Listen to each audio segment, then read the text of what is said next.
this is a little bit more like deeper tenets of Taoism that I think it's difficult to understand for people. But from a Taoist perspective, cheating and skill are very close to each other. Cheating and skill. Cheating and skill. Very close. And also, based on the Eastern arts, one of their main philosophies is that the path of least resistance is wise. Okay? If the path of least resistance is wise, why would you go out of your way to make it harder for yourself? Hence, cheating. Ah, so then you think, oh, is it wiser to cheat or is it wiser to make it harder for myself? Now, that becomes a level, of course, morals and ethics and stuff like that. But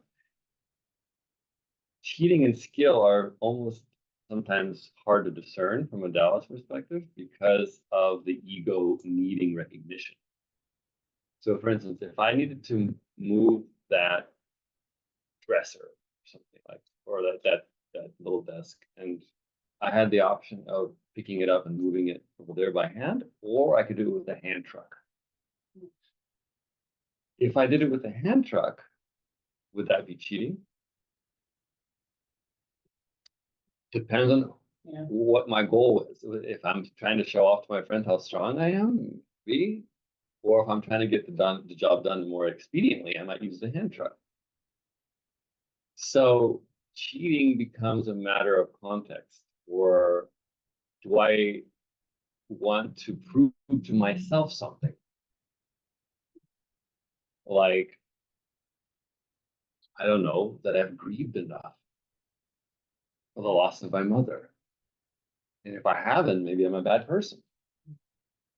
Or maybe I don't need to grieve. Maybe I grieved enough. Maybe I can get on with my life. Is that cheating? Or is that a skillful way of navigating my feelings? I don't know. It's up to each person. But certainly it's something to think about because certain people sometimes will think like, oh, in order to be spiritual, I have to do 1,000 hours of meditation. And then it becomes competitive suffering because I need to do this. And then they drag it. Right. Or maybe somebody might say, well, no, skill. That's up to debate. But that goes to your question about is attachment to suffering, is that wise? Probably not. You know, do I need to suffer proportionately to enough so I can feel a sense of joy and accomplishment or fulfillment? People can get stuck on that. Maybe they, I'm sure you guys have heard of these kinds of ideas before. That everything is contrasted and that you can't have sharp knife without a dull knife to compare it against. So we only know things as they are because of other things that we compare to. And so although the mind tries to favor things that are favorable, they only exist because of its opposites. So although we'd like to rearrange everything in our life to be only good, those are only good things as compared to not so good things. And we only experience pleasure because we know pain. We'd like to get rid of the pain and just have pleasure, but if we did that, we wouldn't experience pleasure because it needs to be contrasted. So the idea of non-duality is really the honoring of the sacred wholeness that is within all beyond duality, beyond good and evil, beyond.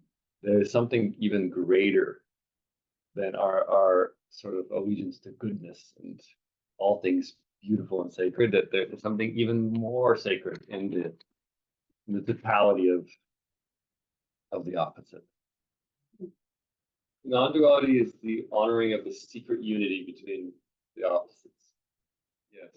And that's why forgiveness thanks betrayal, because without betrayal, there would be no forgiveness. Forgiveness says thank you for giving birth to me. If nobody betrayed everybody ever, you would never have the experience of forgiveness. Although we like forgiveness, right? We think, oh, what a great thing. Forgiveness, I love it. But you can't have forgiveness without somebody hurting somebody else first. So there's such a rich context to experience that you can't just get rid of one thing without getting rid of everything else. It's all one seasoned flavor.